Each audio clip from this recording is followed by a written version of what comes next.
గడిచిన 5 సంవత్సరాల్లో నువ్వు వ్యవస్థలన్నీ కూడా సర్వనాశనం చేశావు. ఒక మాజీ ముఖ్యమంత్రి 3-4 సార్లు ఈ రాష్ట్రానికి ముఖ్యమంత్రి చేసిన అతను చంద్రబాబు నాయుడు గారి ఇంటికి మీ ఎమ్మెల్యేలు పంపించి గేట్లకు తాళ్లు కట్టిన రోజులు నీకు గుర్తురాలేదా? అన్ని కూడా ఈ వ్యవస్థను, ఈ భారతదేశంలో ఈ ఆంధ్ర రాష్ట్రంలో ఉన్న వ్యవస్థలన్నింటినీ కూడా సర్వనాశనం చేసి వదిలిపెట్టేశావు. మొత్తం కూడా రాజకీయ లబ్ధి కోసం గడిచిన 5 సంవత్సరాల్లో మా కార్యకర్తలను కానీ లేకపోతే మా నాయకులు కానీ ఎవరిని కూడా బయటకు రానికుండా కేసులు పెట్టడం అన్ని కూడా చేసి వ్యవస్థలన్నీ కూడా నాశనం చేసి వదిలిపెట్టావు. ఈ భారతదేశంలో ఈ స్వతంత్రం వచ్చిన తర్వాత ఏ రాష్ట్ర ముఖ్యమంత్రి పరిపాలించలేనంత అధ్వానంగా గడిచిన 5 సంవత్సరాలు నీ పరిపాలన ఉంది. అందుకే ప్రజలు కూడా నీకు 11 సీట్లకు పరిమితం చేశారు. ఇప్పటికైనా నువ్వు ఒకసారి ఇంట్లో కూర్చొని ఆత్మ పరిశీలన చేసుకో. గడిచిన 5 సంవత్సరాలు ఏ విధంగా మనం పనిచేశాము, ఎందుకు ప్రజలు తీర్పిచ్చారనేది చేసుకోవాల్సిన అవసరం ఉంది.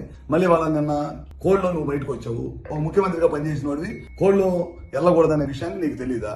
అది కూడా తెలియకుండా నువ్వు ముఖ్యమంత్రిగా ఏ విధంగా పనిచేశావు? మిర్చి రైతుల గురించి వాళ్ళు మాట్లాడే అర్హత ఎక్కడ ఉంది నీకు? ఆ రోజు నువ్వే కదా ఎంఎస్పీ రేటు 7,000 రూపాయలు అని చెప్పి ఇచ్చింది. మా టైంలో బ్రహ్మాండంగా ఇవాళ ముఖ్యమంత్రిగా ఢిల్లీ లెటర్ రాయటం కానీ ఇంకా మంచి రేటు రావాలని చెప్పి ఇవాళ ముఖ్యమంత్రిగా లెటర్ రాస్తున్నా. ఆ రోజు తుఫాన్ వచ్చిన రోజు నువ్వు ఏ విధంగా రైతులు పరిశీలించావు? పరామర్శకు వచ్చి నీకు గ్రీన్ కార్పెట్ వేసుకొని గ్రీన్ కార్పెట్ మీద బెంచ్ కట్టుకొని బెంచ్ మీద నుంచొని రైతులు పరామర్శించిన ముఖ్యమంత్రి ఎవరైనా ఉన్నాడు ఈ దేశంలో అంటే నువ్వే. ఆ రోజు అపోజిషన్ లీడర్గా ఉండి రైతుల తరపున పోరాడిన వ్యక్తి ఎవరైనా ఉన్నారంటే మా చంద్రబాబు నాయుడు గారు. పొలాల్లో దిగి రైతులను పరామర్శించి ఒక రైతు కన్నీళ్లు పెట్టుకుంటే ఆ రోజు జేబులో డబ్బులు 2 లక్షల రూపాయలు ఉంటే ఇమీడియట్ గా తీసి ఆ రైతులకు సాయం చేసిన గొప్ప గుణం చంద్రబాబు నాయుడు గారిది.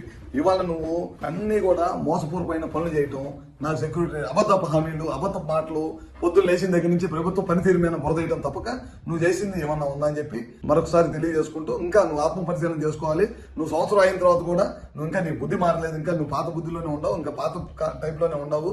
అబద్ధపు మాటలు చెప్పి ప్రజల్ని తప్పుదోవ పట్టించాలనే మార్గంలో ఉన్నావు.